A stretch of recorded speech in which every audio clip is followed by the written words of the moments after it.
Good morning still, everybody. Anybody who stayed from the Nicola Fox presentation, I'm going to talk about exactly the same stuff, but from a different angle. I'm going to talk about data-driven marketing, I'm going to talk about predictive analytics, and importantly, I'm going to use 6 case studies at the end of this from some well-known brands, pretty much all of whom you will know, to try and prove the case that the application of AI and predictive analytics on top of a good data set can help drive up customer lifetime value. So as I plow on, I'm going to start with this chart from Gartner. Now, anybody seen one of these before? They have great phrases in them, like the trough of discontent. And if you could see this, this is this year's view of the AI and predictive analytics market space. And on the left-hand side, the triangle you can probably see is artificial general intelligence. And according to Gartner, that's got 10 years to run until it matures.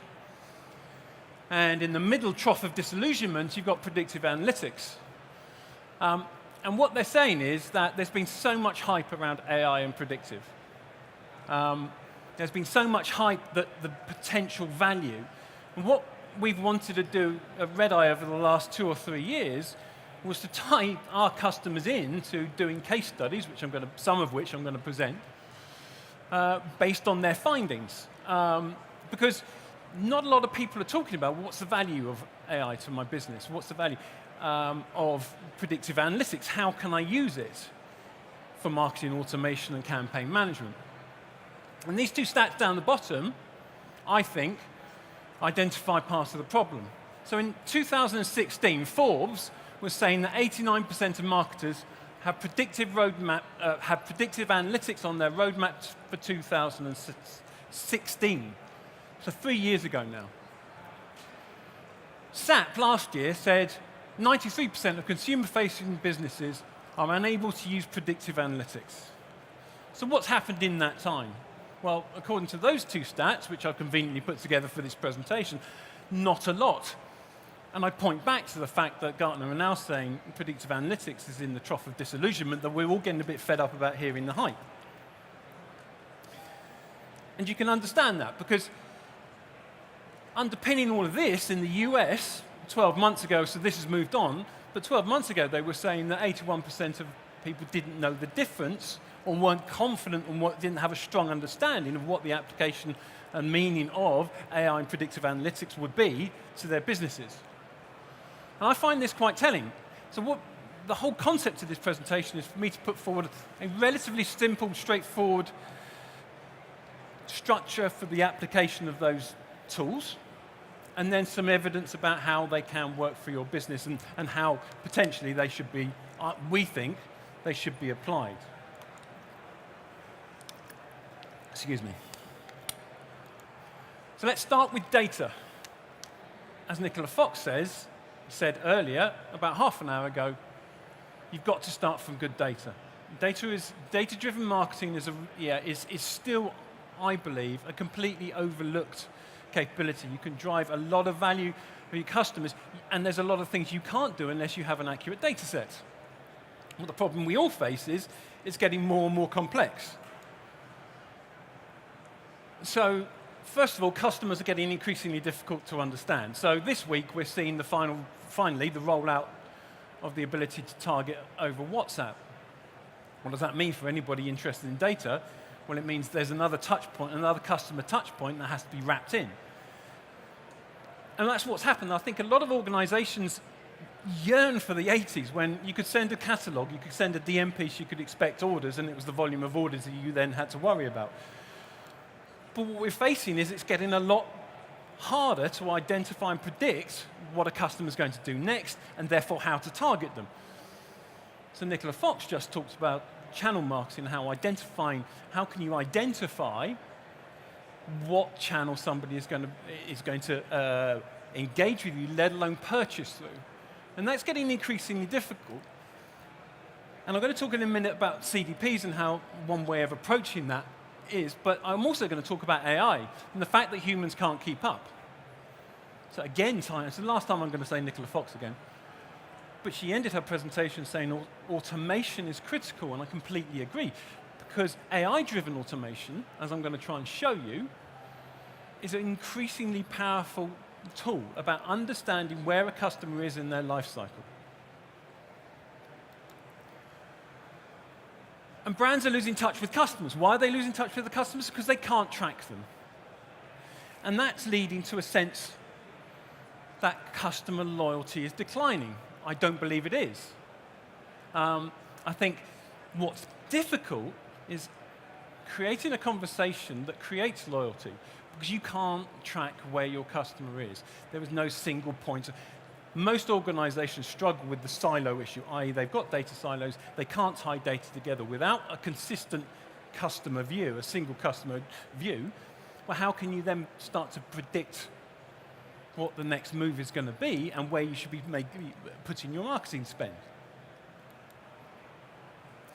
I did Marketing Week Live 2 weeks ago. I did a panel with the CRM director from Domino's, which I found very interesting, because he said that in his drive to improve his marketing automation, the place he started was with an offline transactional data single customer view. And if that doesn't make sense to you, what I'm talking about is having all a customer's purchase information, recency, frequency, value information, etc., into a database.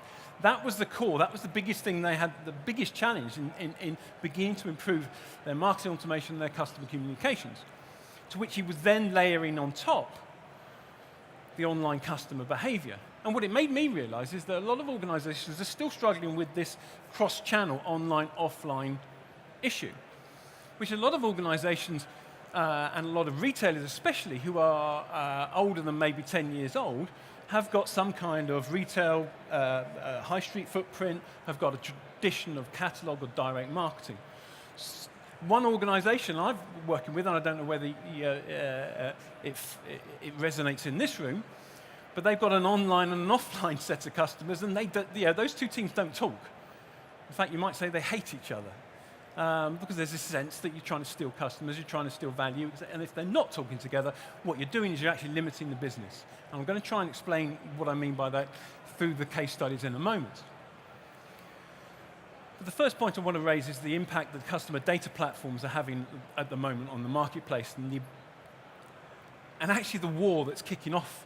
So anybody who knows the customer data platform institute, run by a guy called David Rabb, who's been championing the whole concept, they're having to put out a paper today defending the concept of the customer data platform. Because a group called Winterbury last week said there's no such thing and it's all going to die out. Irrespective of that kind of PR war that's going on, the outcome is one thing. All organizations who have data in the future are going to need to pull together an effective single customer view if you're going to understand the customer and you're going to market effectively to them. If you want to be relevant, you've got to know the customer. And not just know who they are and where they live, you've got to know which channels they prefer. You've got to know, taking something from Nicola's presentation a second ago, you've got to know what level of incentive you might want to target them in. You're going to want to know when you're going to hit them with that incentive. So you're going to want to know a number of things. And to achieve that effectively, you've got to tie those two primary data sets together. And I think of three types of data when I talk about it. There's the transactional data, which I've just described, which is your RFM data, your recency, frequency, monetary, how much they spend, when they spend it, and how often they spend it. Tied together with two, I believe, critical bits of online information that are now available in great volumes to us. That is engagement data, how and where is your customer engaging?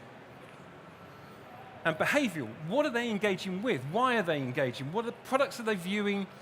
Are they clicking through on incentives, on discounts? What are they looking for in their relationship with you?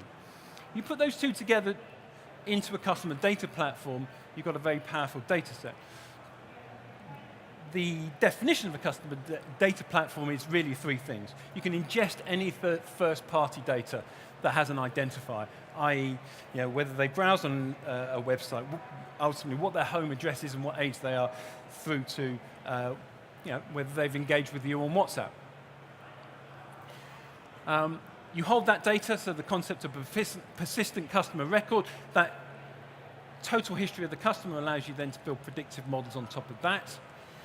And then you can you can outsource that data through integrations into other platforms that are important to you, such as anything from social channels through to ESPs back into the business for BI, business intelligence modeling.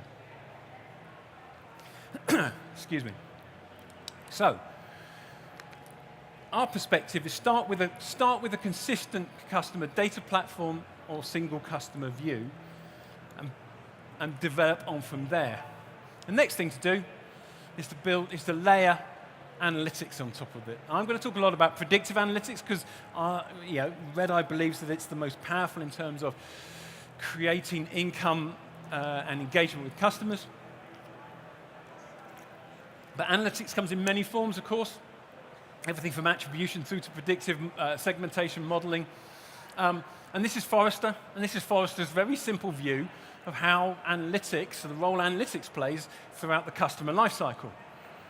Customer lifecycle is that bit on the top, from acquiring profitable customers all the way through to focus on retention, loyalty, and engagement, and focus on recovery. And then they very simplistically put a dotted line for before and a hard line for after, suggesting for them what we also believe, which is the effective use of analytics to model and develop customers and understanding, create more relevancy, and drive income through customer lifetime value into your business.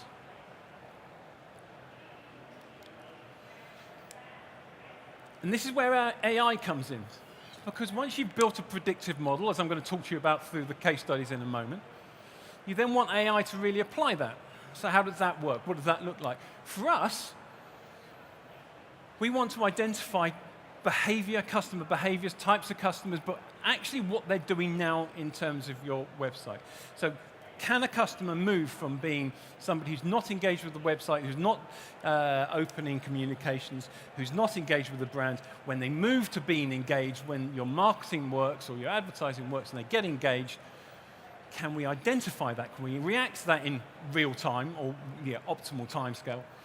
And can we deliver relevant marketing, taking them through that journey to ultimately what it is you want them to do, which is probably purchase or engage in another manner. And this is where AI comes in. This is how AI is revolutionizing businesses like ours, because you can be far, far more accurate in your real-time recognition of customer behavior and then how you react to it. Now, for us, 3 years ago, when we started down this path, how are we going to apply these? What provides relevance to organizations in terms of how to understand and how to apply these models? And we were very simple about it. Well, most organizations work in terms of the traditional customer lifecycle. Most organizations have prospects, they have one-time buyers, multi-buyers, VIPs, lapsing customers or churning customers, and lapsed. That's it. 6 basic points on a customer lifecycle. Now, customer journey mapping, which I'm sure a lot of your organizations have done, is both more relevant to your organization and a lot more detailed. And from that, you can drive a lot of automated programs, identifying key moments in those journeys. But for us, it was pretty simple.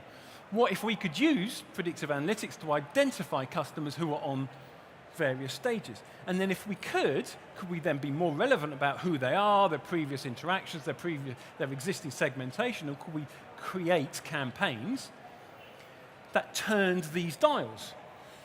Because if you could turn these dials, fractions, all the way around the life cycle and improve the performance at key stages, then ultimately at the end of that, you could actually improve customer lifetime value. Does that make sense? If I can increase the number of first single buyers who become multi-buyers, and I can increase the number of customers who become VIPs, that means more money, that means greater extended lifetime value, and that predicts out to a more valuable business. And the reason I say that is because a couple of years ago, talking to a CEO of an organization who'd been a client, who actually wasn't a client at the time, he said something to me that was very eye-opening. He said, when you guys came in, it's got nothing really to do with what we did, but when we managed to increase through marketing automation, the customer lifetime value, we were able to sell our business for more, and we were able to sell it quicker. Because you could track customers at greater value over a longer period of time, which increased the value of the business. Sod's law, that meant they got bought by a huge European business and we got fired.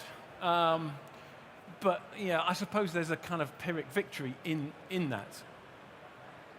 So, customer lifetime value then, oh no, sorry, yes, this is my favorite slide and I completely forgot it was here. Everyone knows Wally. This is an American cartoon where they call him Waldo. So it's another one of those things they take to America and they change the name.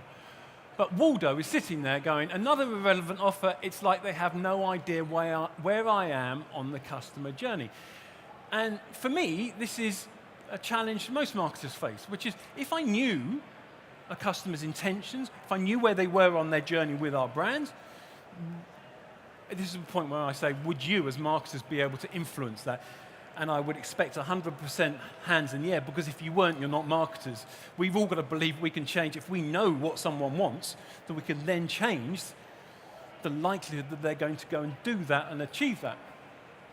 And that's what Wally Waldo is saying. And so that's what we set out to try and achieve. At the end of the game, though, customer lifetime value for us is seen a resurgence in the marketplace. It's become a very trendy KPI. Customer lifetime value, this is a great, I put this up just for fun. Customer lifetime value is number of transactions against average order value against something I can't remember, which is against something. The point about this slide is simply don't get hung up on defining customer lifetime value. Boil it down to something that's important. And the reason I say that is if you want to impress the board, if you want to impress your managers, being able to turn this up, measure, effectively track, etc., being able to show improvements across customer lifetime value, it's a metric that works at board level through to campaign manager level. It applies to all parts of the business because it's relevant. It helps, and I'm in the process of writing a paper on it. It helps then tie that back down to better acquisition, customer acquisition, more effective relevancy targeting, etc., etc. And finally, before I get into those case studies which I've been talking about, what are the benefits of digital transformation? So this is another Forrester slide. And the primary benefit they identify from any type of digital transformation, I'm going way beyond marketing automation here, is they're identifying it as increasing customer lifetime value. That's what it's all about.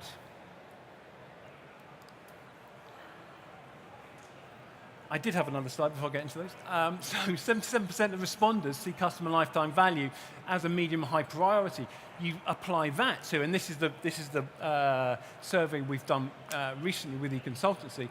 We apply that back to 2% of organizations see their approach to customer lifetime value as mature, as something that I think customer lifetime value in terms of attention it's going to have in the marketplace and value for your business is something you're going to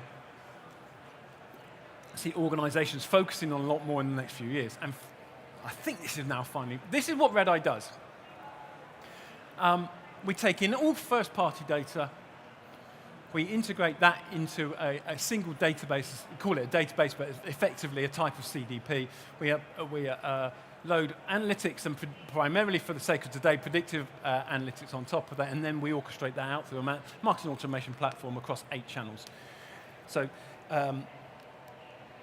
that's effectively how we then do it in a single platform that, from my perspective, has the primary capability of reducing complexity and having to integrate out into a number of other channels. But of course, if that's the way you want to proceed. I'm going to start with Hotel Chocolat.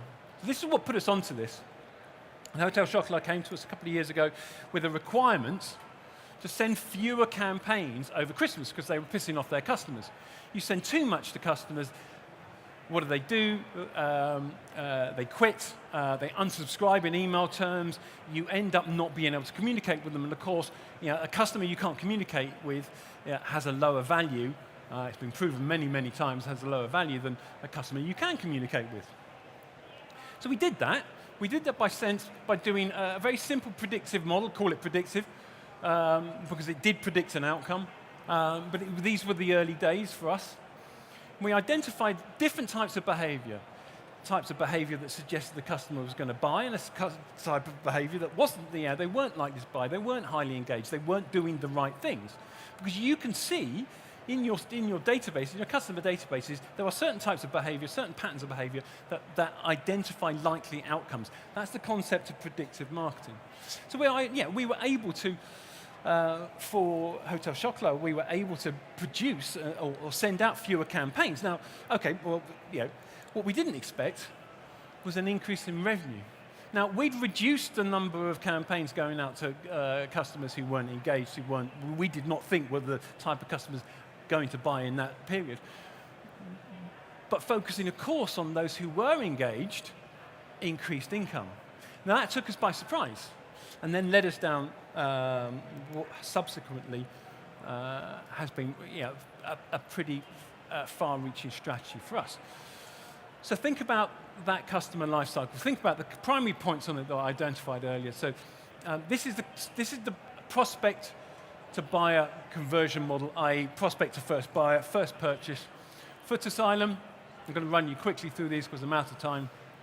27.5% increase in conversion rate. All of these are run against control cells, fallow cells, etc., and are verified by the brand's analysts. Over a period of 6 months, 114.6% increase in sales on prospect to first purchase. World of Books, second-hand book sales organization, obviously in a hugely competitive marketplace, but doing really well, wanted to identify customers most likely to make a second and multiple purchases. And of course, for a lot of organizations, that's the halo point. That's the point at which customer journey turns into profit from cost. The second purchase usually starts to cover your cost of acquisition. For World of Books, we've got a number of case studies of variations of what we did. The one I really liked was the 87% increase in second purchases month on month. And that sounds huge, and which is why I keep coming back to, it was all run against fallow cells. And it's all about identifying behaviors. Because like I said to you just now, if I tell you this customer's about to buy, you're going to run around helping them buy. That's what the data does. The data provides that information, you as marketers then are able to act on it. The next two case studies are Travis Perkins. And Travis Perkins, you wouldn't think, are a traditional retailer, but of course they've got a lot of money invested in developing their online offering. And what we wanted to do here is we wanted to take a longer time period. We wanted to say over 12 months, rather than 3 or 6 months, could we reduce churn and improve VIP numbers? The first one, by identifying customers early in their journey, new customers, by watching and analyzing the types of behavior that different types of customers exhibit, could we identify VIPs from that pot, and then could we hothouse them through over 12 months into the VIP segment? The VIP segment is very simple. It's based on spend over a recency. 3.2% was the size of their VIP database. 3 months, actually no, it's about 4 months into the journey. By the end of the journey, we were up to 5.8%. That had a huge impact on income, £194 extra income per customer we added to the VIP pot. Now, that equation is probably only relevant to you guys in terms of what a VIP customer means to your organization. But for most organizations, it's the Pareto. VIPs and multi-purchases are driving a fair amount of income, but also most often all the profit. The other one was, could we then help all of these elements, and could we add churn to the model? And churn is something that you can only track over time. You can keep customers for a shorter period of time, but over a longer period of time, are you still losing as many? So we ran this again over 12 months. The monthly rate of churn, by the time we finished, dropped from 3.1% to 1.4%. That meant that, if I remember correctly, the size of the lapsed pot, and for, again, a lot of organizations, you have more lapsed customers than you have active customers. that lapsed pot was falling and the size of the active pot was increasing. And that is another key metric that I think is so important for retailers these days. So, take you very quickly, last couple of slides, take you very quickly back to that life cycle. 27% increase in first purchases, 83% increase in second purchases for World of Books. Retention, 66% increase in the size of the VI pot for Travis Perkins, and a 54% increase in reduction in churn. Right. Total impact on lifetime value for Travis Perkins increased it by 38%. All these case studies on the RedEye, the RedEye website, redeye.com, if you want to go and look at them, dig into more, along with others and variations on these and variations on the analysis of the stats I've put up. Where it stand, E70, if you want to come chat to any more of this, which is just literally right outside. But I'm done. Slightly over time. Thank you. Thank you, Matthew. That was superb. Does anyone have any questions they would like to ask before we wrap up for lunch? Would you like to put your hand up and we'll get a mic to you? So we've got a couple of minutes. No one yet. Okay, I'm going to ask one then.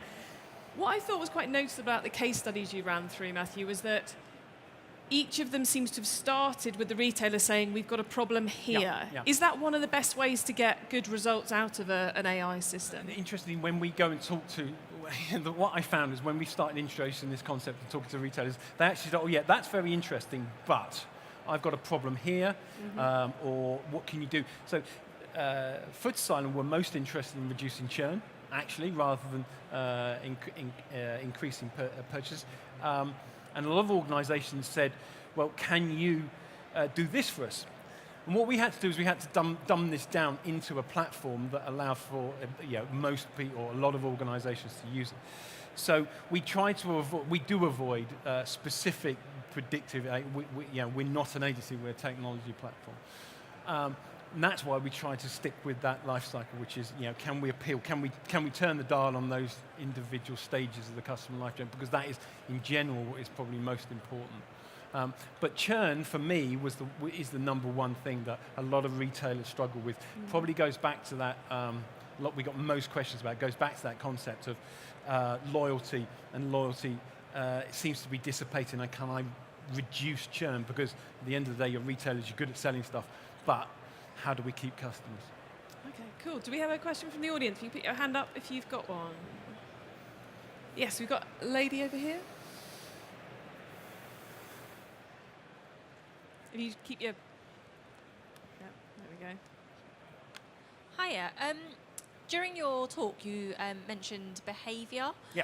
What type of behaviours in particular? So our definition of behavioural data or behaviours is anything a customer or prospect or a visitor to a website will do, any type of interaction with a channel, for instance, clicking an incentive button or clicking a promotion button, products somebody has browsed on a website. So we started off wanting to do things 10, 15 years ago, which was we wanted to identify the product last viewed, so you could then use that in campaigns. So if I know you're looking at, you're browsing blue trousers, then in my world, we've got a high likelihood you're interested in buying blue trousers, and we leverage that information. And then for us, that grows out into anything, any type of customer behavior that isn't just straight engagement. So what is the customer looking for? The type of behavior, what's the customer looking for? Are they looking for a discount, or are they looking for blue trousers? Or do they come back 6 times in 2 days that then and look at the same thing? It's all that type of information that I think a lot of organizations struggle with pulling together into a usable pot. Does that make sense? Yes, it does. Thank you. Thanks. Do we have another question from the audience? Put your hand if you've got one. Going, gone. Oh, we do, just in the nick of time there. We'll take that one, please. Hi, do you think there's a risk in stripping back advertising so much, according to data, that then people will never see your ads? So, like, for instance, you might say they don't open emails at the minute, so don't send emails to them, but then they might still be in the market 6 months later. But okay, so what if you knew that that person who wasn't opening emails was browsing regularly on the website? Would you still send them an email or wouldn't you? So I think you can't be as precise as saying they haven't opened an email, so let's not send them any more emails, but let's do something different because I know over here they're engaged with social or they're engaged with a website or they browse blue trousers. So that email might not be working, which is when, for us, the use of predictive analytics to then target channels. Can you use analytics to say, this person, send them a catalog, or this person, keep sending emails because that's their most likely channel to buy. So yeah, I do think there's a big risk in saying, for instance, in the example you used, they're not opening emails, scale back the email campaign. Yes, sometimes, but no on other times. More data, more understanding, more relevancy. Okay, Matthew, thank you very much. That's all we've got time for now in terms of questions, but you will be on. You'll be here for a moment or two, won't you? And then on E70 for the rest of the day. There we go. Stand E70 for all your RedEye questions. Thank you very much. Thank you very much, Chloe.